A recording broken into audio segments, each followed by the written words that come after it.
Hey, welcome back to the channel, and this is my review of France versus Italy. An excellent start by France. They put some phases together and some strong carries by the forwards. Eventually, they go down the blind side, and some great hands to put it out to the wing. And who would have guessed Penaud is over in the corner, the try-scoring machine. He's on fire at the moment, and I can't believe it. He scored like 13 tries this season, which apparently equals the record, and he got like one or two more, I think, in this game. So, and a couple of assists as well. So the guy's absolutely on fire at the moment, and that's in the first couple of minutes of the match. So Italy are on notice. Ramos kicks a penalty, and France go 10-0 up, and you're just wondering at this point. Italy got spanked by New Zealand recently, last week, and could it happen again? And ominous signs for them at this point. France playing with a lot of pace and power, and taking the ball forward and hitting the gain line really well. And again, similar situation, the forwards take it on, and the ball is spun out when the time is right, and Viari, the other winger, gets over. He's only a youngster, but he's a pocket rocket, and looks very dangerous. He had question marks about his defense in the match, but yeah, he's a very dangerous player going forward. And France get their second try, of course converted, and it's 17-0. The French forwards were looking pretty powerful against this Italian pack. They take it on again. It's spun out, and the ball goes out into the midfield. France try their luck a little bit, and it comes off of them. A bouncing ball, and Ramos picks it up and gets over.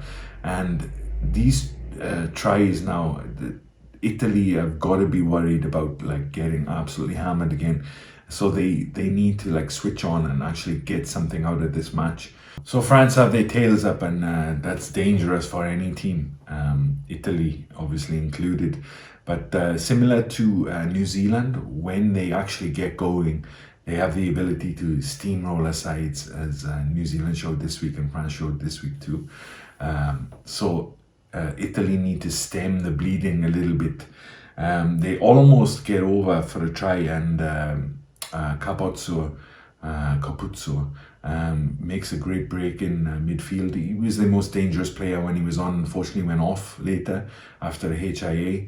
But yeah, they almost get over. But it shows once again, one of my little pet peeves is that holding the ball in two hands, Italy busts through the midfield, and they're steaming towards the line. Capuzzo great positions himself a little bit wider to run the ball into space and get over in the corner, but the centre just tucks the ball under his arm, and then when he tries to put it back into two hands and give the pass, the tackle like makes him fumble the ball, and a great attacking opportunity wasted. And Italy don't have the luxury of doing that, so everybody carry the ball in two hands. After that attack though, Italy actually finally start to get in the game a little bit. They get some territory and a bit of possession, and eventually they find themselves on the French line, and they absolutely batter it. And Bricks, the centre, he's a solid unit. He busts up the ball and smashes up a few times, and he looked good. There were a couple of Italian players who looked good, but he particularly looked good in the centre. And yeah, but the French defence is resolute. Ultimately, Italy do get over for the try, but everybody's favourite, the TMO, interjects. Nobody asked him to, but he does. And he's like, he calls back play after the try has been given on the field. And it's innocuous, like shoulder to the chest. They said it like it slid up into the head to make contact with the head, but I couldn't see it myself. And yeah, another great try ruined. And that was, totally unnecessary.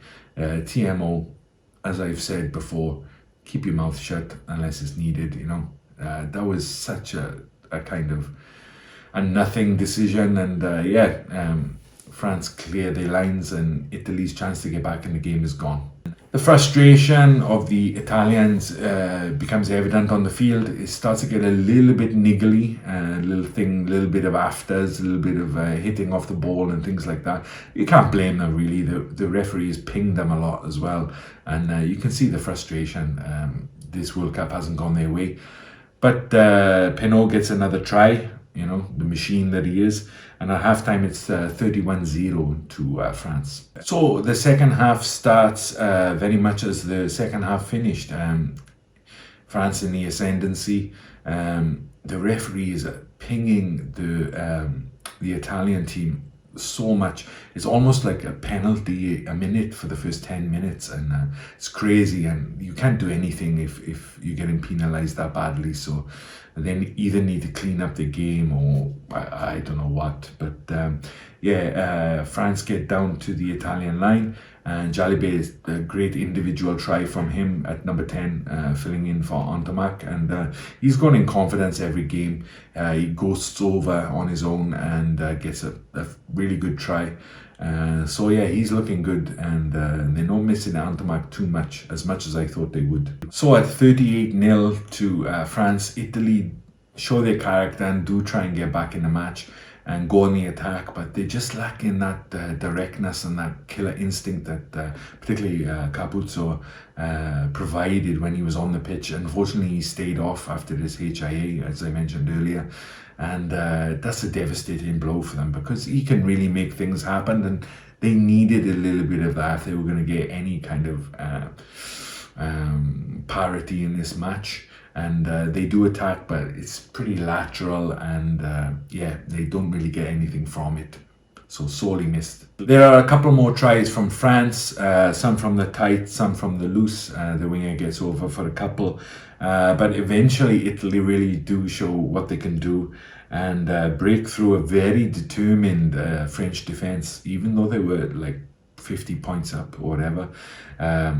They really wanted that nil to stay on the score sheet for old Sean Edwards. I know he likes them, but Italy, fair play to them. They get over for a very good try, a well-worked try, and their players are still running hard, and that's what I've appreciated about all of these teams who have struggled against the giants of international rugby. They've kept fighting to the very end, even when the game was lost. And Italy finally get a try, so it's 52-7. Apparently the referee didn't like Italy getting a try and again starts to ping them off the park.